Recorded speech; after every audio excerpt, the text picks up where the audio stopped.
Hello, friend! Tagal na natin din nakikita. So, saan yung mga friends mo?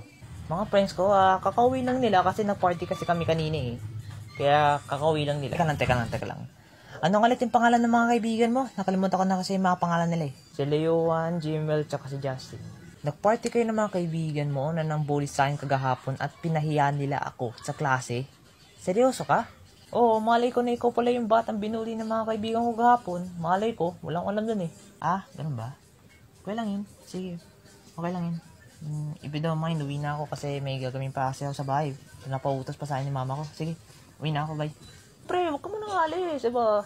Maya-maya na yung utos na nanay mo. Hangout pa na tayo. Di ba magkatulad tayo? Katulad tayo ng gusto, ng paboritong pagkain, ganun. Huwag ka muna alis, diba? Ba, tagal-tagal na natin nakita, dos kakalayo na naman ulit tayo. Ito yung tandaan mo. Hindi tayo makatulad. Alam mo bakit? Kasi di ako katulad mo na low class. Tapos na brainwash ka lang ng mga kaibigan mo dahil may sila bilang sila.